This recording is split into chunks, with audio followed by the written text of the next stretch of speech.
오늘 제 설교 제목이 둔함 대 민첩입니다.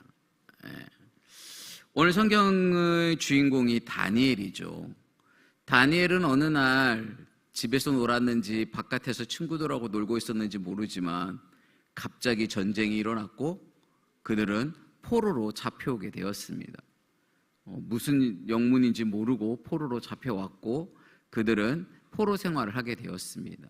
그런데 우리가 너무나 잘 알고 있는 것처럼 다니엘은 남다른 사람이었던 것 같습니다. 다니엘이 뜻을 정하여 왕으로부터 나온 음식을 먹지 않기로 정합니다. 남다르죠. 어떻게 그렇게 할 수 있었을까요? 그리고 그는 자기가 함께했던 왕이 바뀝니다.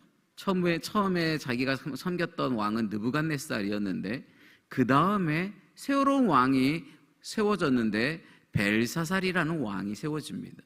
그런데도 불구하고 거기서 또 뭘 하고 있냐면 총리의 직분을 감당합니다. 그리고 이 벨사살이 왕으로서의 마지막을 마무리하려고 할 때도 이 다니엘을 표현하는 문구가 있는데 그게 바로 뭐냐면 다니엘은 민첩한 사람이라고 표현합니다. 그리고 오늘 본문 또 세 번째 왕 다리오를 섬기던 이 다니엘을 설명하는데 뭐라고 말하냐면 그를 향해서 민첩하다라고 말하고 있습니다. 오늘 제가 우리 성도님들과 나누고 싶은 것은 이 둔함과 민첩함에 관한 이야기입니다. 그러면 둔함과 민첩함의 차이는 무엇인가? 그것은 바로 잘 듣는가, 잘 듣지 못하는가의 차이입니다. 성경은 이 마음의 둔함에 대해서 몇 가지 예를 들고 있습니다. 가장 기본이 되는 성경이 어디냐면 이사야서 6장 10절 말씀인데요. 우리 함께 읽어보도록 하겠습니다. 이 백성의 마음을 둔하게 하며 그들의 귀가 막히고 그들의 눈이 감기게 하라.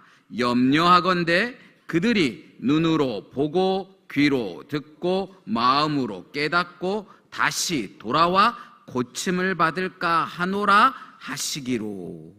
오늘 이 본문은 성경에서 전체적으로 마음의 민첩함에 관한 둔함에 관한 이야기를 할 때 아주 여러 차례 인용되어지는 성경 구절이 바로 이사야서 6장 10절입니다.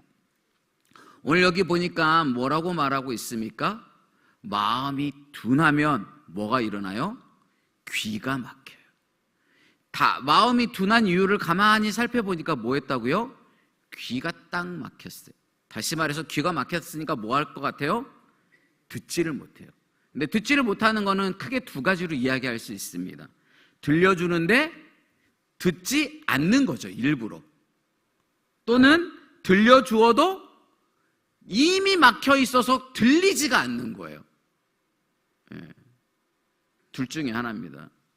하나는 죄로 말미암아 하나님과 우리의 사이가 가리워져서 듣지 못함이 있는 거고, 또 하나는 자기의 의지로 나는 하나님 말씀 말고 다른 걸 더 좋아해 해서 일부러 듣지 않는 거죠. 어쨌든 간에 둘 다 듣지 않는 거예요. 둘 다 결론은 어떤 현상이 일어나냐면 마음이 둔하여집니다.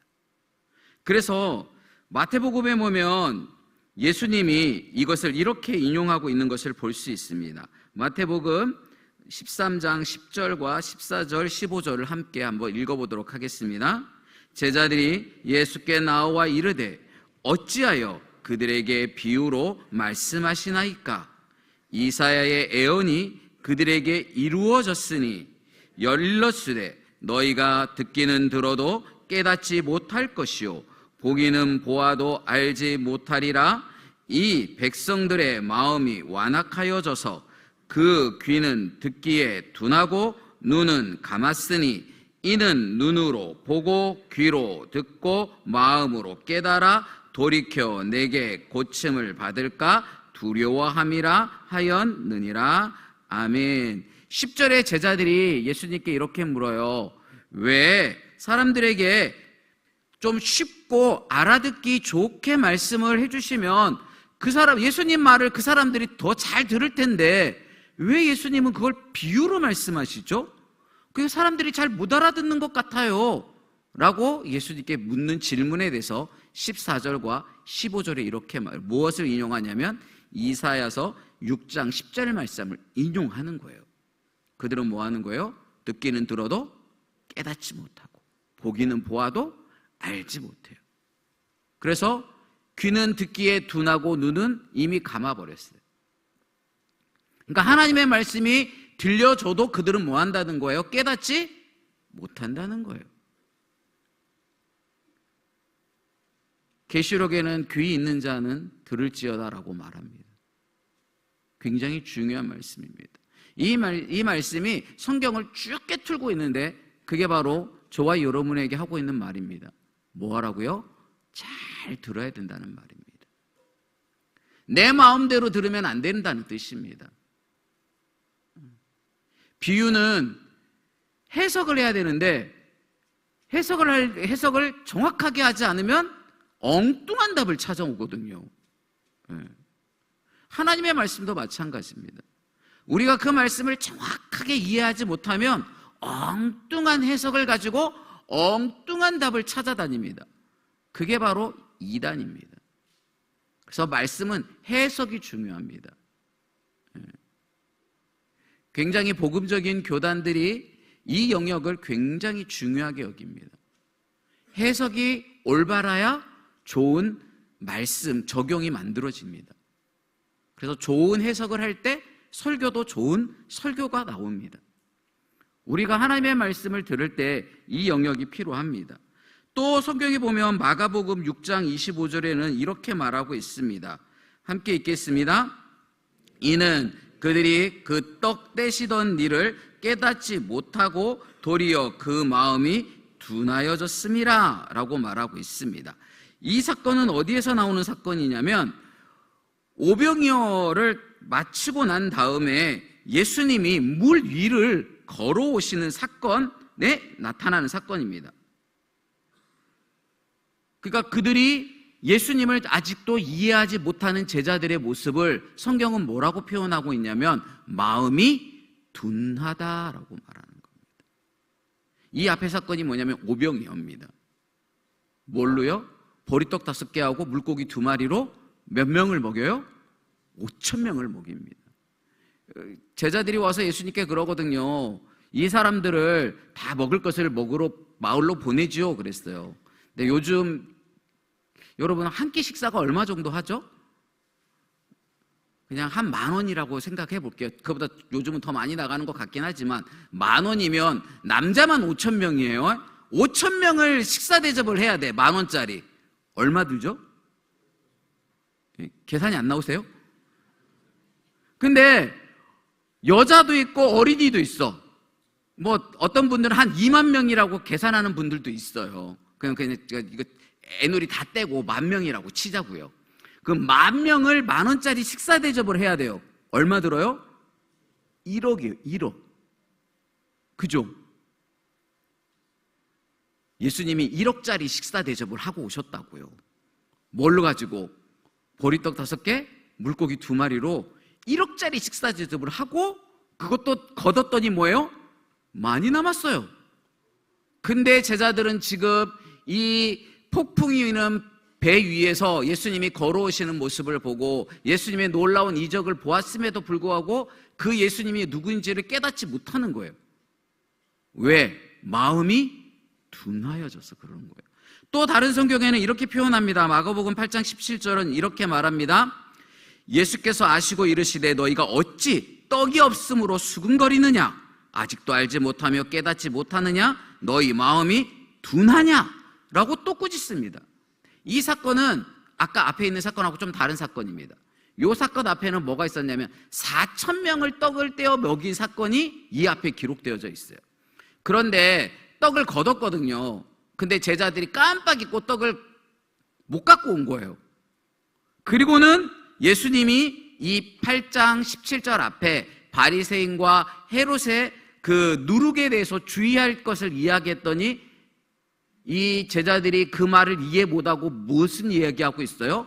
아 맞다, 갔다가 4,000명 먹이고 난 다음에 남은 떡 우리가 못 갖고 왔더니 예수님이 그 말씀하시나? 라고 자기들끼리 생각을 한 거예요. 그러니 지금 예수님이 이들을 꾸짖기를 뭐라고 말해요? 너희들은 어찌하여 마음이 둔하냐? 그러니까 예수님의 말씀을 잘 이해하지 못하는 거죠. 사도행전에도 이렇게 말하고 있습니다. 사도행전 28장 25절 27절에 보면 이번에는 이 이사야 말씀을 사도 바울이 인용하는 사건입니다. 함께 읽어보겠습니다. 서로 맞지 아니하여 흩어질 때에 바울이 한 말로 이르되 성령이 선지자 이사야를 통하여 너희 조상들에게 말씀하신 것이 옳도다 일렀으되 이 백성에게 가서 말하기를 너희가 듣기는 들어도 도무지 깨닫지 못하며 보기는 보아도 도무지 알지 못하는도다.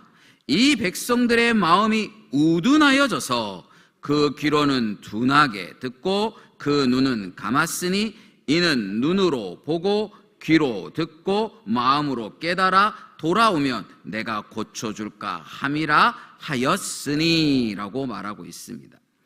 이 본문은 사도 바울이 로마로 이제 끌려가서 그 로마의 자기 처소에서 사람들을 모아놓고 말씀을 전하는데 거기에는 이 사도 바울의 이야기를 듣고 두 부류로 나눠지는 거예요. 사도 바울의 말을 듣고 믿는 자도 있고 안 믿는 자도 있는 거예요. 똑같은 이야기를 듣는데 어떤 이들은 그것을 믿고 어떤 이들은 그것을 믿지 못하는 거예요. 그런 자들을 향해서 오늘 사도 바울이 이야기하고 있는 거예요. 그들이 왜 그래요?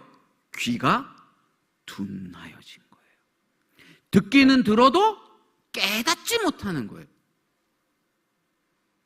우리는 하나님 앞에 구해야 될 줄로 믿습니다. 우리가 잘 듣는 자 되게 하여 주시옵소서. 하나님의 종들을 통해서 하나님의 말씀을 대언하게 할 때 그 말씀이 깨달아지게 하여 주시옵소서. 저와 여러분의 고백이 되어지기를 소원합니다. 그리고 그런데 누가복음에는 우리가 마음이 둔하여지는 이유에 대해서 이야기하고 있습니다. 누가복음 21장 34절입니다. 함께 읽겠습니다. 너희는 스스로 조심하라. 그렇지 않으면 방탕함과 술취함과 생활의 염려로 마음이 둔하여지고 뜻밖의 그날이 덫과 같이 너희에게 임하리라. 그랬어요. 마음이 둔하여지는 이유가 뭐라고 말해요? 방탕함이래요. 술취함이래요. 생활의 염려래요. 그러니까 이건 다 뭐예요? 이 세상 사람들이 사는 방식인 거예요. 이 세상 사람들이 결정하는 방식을 따라가면 뭐 하는 거예요? 그 사람들하고 똑같이 마음이 둔한 자 되어지는 거예요. 그러니까 마음이 둔하여지지 않도록 뭐 하래요? 너희는 스스로 조심하라 그랬어요. 하나님이 저와 여러분에게 지금 경계의 말씀을 주신다는 사실을 여러분 기억하시기 바랍니다. 뭐 하라고요? 조심해야 된다고요. 내 마음이 둔하여질까? 내 믿음의 귀가 둔하여질까? 조심하시기 바랍니다. 그러면 오늘 본문에 나와 있는 다니엘은 어떻게 그렇게 민첩한 사람인가? 여기서 말하는 다니엘을 표현하는 3절에 나오는 민첩하다라는 단어는 몸동작이 재빠르다 그런 의미가 아닙니다. 탁월하다, 현저하다라는 의미를 가지고 있는데 바로 그 영이 탁월하다라는 뜻입니다. 이 말은 무슨 말이에요? 다니엘의 영이 하나님의 영의 말씀에 귀 기울여 듣는다는 거예요. 그러니까 다니엘은 항상 뭐 하는 자세로 있어요? 듣는 자세. 하나님 말씀하시기만 하면 뭐 하는 거예요? 들을 준비가 되어져 있는 거예요. 이런 것을 뭐라고 말한다고요? 민첩하다라고 말해요. 들을 준비가 되어 있어야 돼요. 주님은 나에게 오늘 뭐라고 말씀하시는지, 주님은 내가 무엇 하기를 원하시는지, 저와 여러분이 주님의 음성에 귀 기울여 듣고 항상 언제든지 들을 준비가 되어져 있기를 간절히 소원합니다. 그러려면 뭐 해야 돼요? 깨어 있어야 됩니다. 깨어 있어야 준비가 되어져 있죠. 이 영이 깨어져 있지 않으면 영이 너무 피곤하잖아요. 그럼 뭐예요? 영도 좁니다. 영도 졸아요. 그럼 뭐예요? 말씀을 해도 안 들려요. 말씀을 해도 앞부분은 다 까먹고 뒤만 들을 수도 있어. 여러분 졸다가 또는 잠들다가 누가 옆에서 말하면은 퍼떡 깨기는 하는데 앞말은 다 안 들리고 뒷말만 들릴 경우 있잖아요. 네. 하나님의 말씀이 그럴 수 있다고요. 그러니까 조심해야 합니다. 일부분만 들려서도 안 되고요. 하나님이 뭐라고 말하는지 정확하게 들려야 합니다.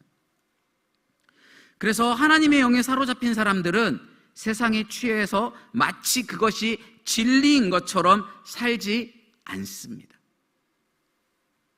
그들은 하나님과 그분의 영에 사로잡힌 자들은 성령에 취한 자들이에요. 저와 여러분이 성령에 취한 자 되어지기를 간절히 소원합니다. 성경은 그와 같은 다니엘을 이렇게 표현합니다. 다니엘서 5장 12절에 이렇게 말합니다. 함께 읽겠습니다. 왕이 벨드사살이라 이름하는 이 다니엘은 마음이 민첩하고 지식과 총명이 있어 능히 꿈을 해석하며 은밀한 말을 밝히며 의문을 풀 수 있었나이다. 이제 다니엘을 부르셔서 그리하시면 그가 그 해석을 알려드리리다 하니라. 아멘. 오늘 본문은 이 벨사살이 하나님의 기병을 가지고요, 그걸로 먹거라 마셔라 취해서 곧 적이 쳐들어와서 그 나라가 곧 망하게 됐는데요, 그것을 가지고 허랑방탕하게 마시다가 하나님의 손이 나와서 글을 쓰는 것 때문에 허벅다리가 후들후들 걸릴 정도로 놀래가지고는 방법을 찾을 수 없을 때 그의 아내가 와서 말하는 내용이 이 내용입니다. 거기에 있는 나머지 모든 사람들은 그 글을 보고도 깨닫지 못해요. 왜 그럴까요? 모두가 마음이 둔하여져 있기 때문입니다. 하나님이 손으로 직접 글을 써서 보여줬는데 그 글의 뜻이 뭔지도 모르고 해석을 어떻게 해야 되는지도 모르고, 그런데 누구는? 다니엘은 달랐어요. 그의 마음이 뭐했다고요? 민첩했어요. 다니엘은 포로로 잡혀왔을 때부터 그랬습니다. 왕의 음식이 놓여져 있는데요, 그가 할 수 있는 최선의 방법이 뭐였냐면 왕의 음식을 거부하는 거였어요. 자기의 이름을, 다니엘이라는 이름을 벨드사살이라고 말하는 이름으로 바꾸는 것은 어떻게 할 수가 없었어요. 왜냐하면 그 사람이 나를 벨드사살이라고 부르는데 내가 그걸 어떻게 바꿀 수는 없잖아요. 그런데 다 자기가 할 수 있는 걸 찾았어요. 그러면 나는 하나님의 사람으로 내가 뭘 할 수 있지? 찾은 게 바로 뭐냐면 왕의 음식을 거부하는 거예요. 이건 줘도 내가 안 먹으면 되는 거니까 나 이거 먹지 않겠습니다. 왜 그랬어요? 그의 마음이 민첩했기 때문에 그걸 선택할 수 있었던 거예요. 그냥 포로로 잡혀왔으니까 어쩔 수 없지, 내가 뭐 이거 일일이 가려가면서 먹겠어, 그냥 주는 대로 먹어야지, 포로가 돼가지고 내가 뭘 할 수 있겠어, 이럴 수 있는데, 그리고 거기에 잡혀온 많은 청년들이 사실은 다 그렇게 했는데 다니엘과 친구들은 그것을 거부했다고요. 그것을 결정할 수 있었던 이유는 보니까 뭐 했기 때문이에요? 그의 마음이 민첩했기 때문에 한 거예요. 그리고 오늘 본문 읽은 6장 3절에 이렇게 말합니다. 한번 읽어볼까요? 다니엘은 마음이 민첩하여 총리들과 고관들 위에 뛰어남으로 왕이 그를 세워 전국을 다스리게 하고자 한지라. 이 민첩함은 결국은 나중에 뭐예요? 다 드러납니다. 다 드러나게 됩니다. 아까 5장 12절에도 나왔지만 그의 민첩함이 옆에 있는 사람들이 다 발견할 정도로 저 사람은 하나님의 영에 붙들린 사람이야. 저 사람은 하나님의 영에 말씀에 귀 기울여 듣는 사람이야. 저와 여러분이 이렇게 살아야 될 줄로 믿습니다. 안 믿는 사람이 여러분을 보는데요, 여러분이 교회 다닌다는 말 한마디도 안 했고, 여러분이 그 사람들에게 교회 가자고 한마디도 안 하고, 여러분이 그 사람들에게 예수 믿으라고 한마디도 안 했음에도 불구하고 그들이 여러분을 볼 때마다 저 사람은 뭔가 다른 것 같아, 저 사람은 진짜 예수님 믿는 사람일지 않을까? 저 사람을 볼 때마다 다른 사람하고는 달라, 예수 믿을 것 같다 라고 평가되어지기를 소원합니다. 제가 그랬으면 좋겠고, 여기에 계신 우리 충복의 모든 성도님들이 그런 삶을 살기를 간절히 소원합니다. 그러려면 뭐 해야 된다고요? 마음이 민첩해야 된다고요. 마음이 민첩하려면 어떻게 해야 돼요? 잘 들어야 돼요. 다니엘이 마음이 민첩한 사람인 것이 어디 정확히 드러나냐면 오늘 본문 6장 10절에 정확히 드러납니다. 그는 어떻게 민첩한 사람인가? 함께 읽어보겠습니다. 다니엘이 이 조서에 왕이 도장이 찍힌 것을 알고도 자기 집에 들어가서는 윗방에 올라가 예루살렘으로 향한 창문을 열고 전에 하던 대로 하루 3번씩 무릎을 꿇고 기도하며 그의 하나님께 감사하였더라.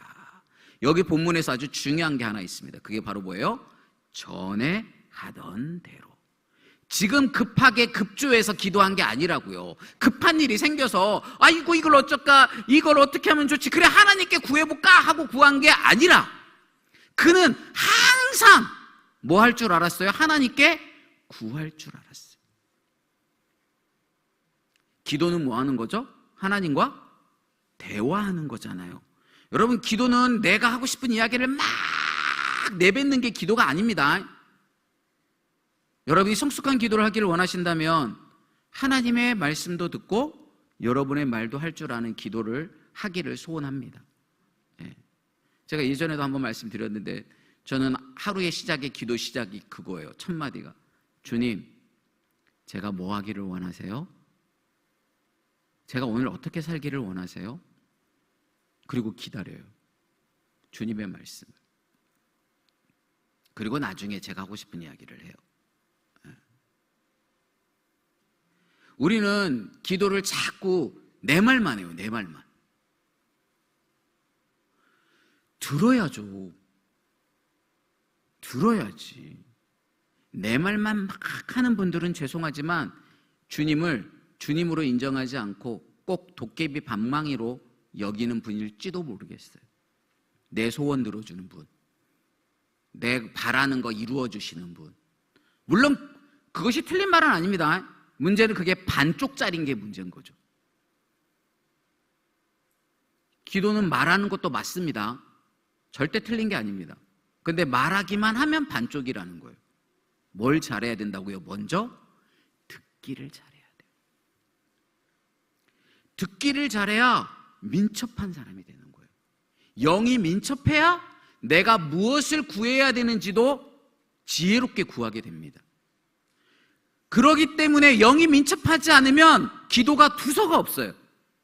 뭘 구해야 되는지, 뭐부터 말해야 되는지, 어떻게 말해야 되는지 두서가 없어요. 근데 우리가 잘 듣잖아요? 그러면 하나님의 영으로 우리의 영이 닮아가면서 지혜로워져요. 그러면 내 기도가 달라집니다. 여러분, 권사님들 기도하는 거 보세요. 학교도 제대로 안 나오셨는데요, 이런 달변가가 없어요. 이런 기도에 멋진 기도 문구가 없어요. 어떻게 그런 문구가 나올 수 있을까요? 목사님들도 기도하라 그러면 그런 문구 못 만들어. 근데 그 연세 많으신 권사님들이 기도하는데요, 이건 이루 말할 수 없는 그냥 놀라운 문장들로 채워지는데, 이게 민첩한 분들이구나. 이게 마음이 민첩한 사람들이야. 깨달아질 때가 얼마나 많은지 모릅니다. 저와 여러분이 마음이 민첩한 사람 되어지기를 소원합니다. 그러려고 보니 우선순위가 첫 번째가 뭐라고요? 잘 들어야 됩니다. 그래서 마음이 민첩한 사람은 첫 번째, 말씀을 잘 듣습니다. 두 번째, 깨달음이 빨리 옵니다. 그러다 보니까 민첩해지려니까 이거는 뭐가 돼야 되냐면 습관이 있어야 돼요. 그냥 하나님 앞에 그냥 한 번, 그래요 주님 오늘 뭐라고 말하죠? 이거 한 번 한다고 들리는 게 아니라고요. 다니엘처럼, 전에 그랬던 것처럼 지속적으로 하나님과의 규칙적인 만남이 필요한 거예요. 하나님과의 규칙적인 만남이 채워지면 뭐 한다고요? 하나님의 음성이 잘 들려지고, 두 번째는 뭐 하게 된다고요? 깨달아짐이 빨리 오는 거예요. 그 다음 세 번째는 뭐냐면 깨달은 대로 순종하게 되어집니다. 순종이 빨라요. 성경에 보면 믿음의 사람들에게 이야기에 나오는 수식어가 몇 가지 있는데 그 중에 하나의 단어가 뭐냐면 즉시라는 단어입니다. 듣고 뭐예요? 즉시 하는 거예요. 무엇을 해야 되는지 정확하고 명확하게 깨달아 알기 때문에 고민할 필요가 없고 염려할 필요가 없고 우물쭈물할 필요가 없어요. 즉시 속히 그 일을 하게 되어지는 줄로 믿습니다. 성경에 보면 이렇게 말합니다. 야고보서 1장 22절에 함께 읽겠습니다. 너희는 말씀을 행하는 자가 되고 듣기만 하여 자신을 속이는 자가 되지 말라라고 말했습니다. 듣기만 하여 자기를 속인다라는 말은 이런 겁니다. 우리는 착각할 수 있습니다. 내가 신앙생활을 오래 했기 때문에 내 신앙이 성숙한 신앙이라고 착각할 수 있습니다. 내가 한 주도 빼먹지 않고 교회 나오기 때문에 내 신앙은 하나님이 기뻐하는 신앙이라고 착각할 수 있다는 겁니다. 이게 바로 오늘 야고보서가 말하고자 하는 말입니다. 자기를 속이는 거예요. 나는 나 정도 되면 괜찮지 않을까? 라고 하게 된다는 겁니다. 뭐 하지 않으면. 잘 듣는 사람은 뭐 또 잘해야 되는 줄 알아요? 행함을 잘해야 합니다. 저가 여러분이 행함이 있는 믿음이 있기를 소원합니다. 행함이 있는 믿음으로 하나님 앞에 나아갈 수 있는 우리 청복의 성도님 되어지기를 소원합니다. 그래서 우리가 마음이 민첩하여 잘 듣고 잘 깨닫고 잘 행하는 멋진 믿음의 백성 되어지기를 주님의 이름으로 축원합니다.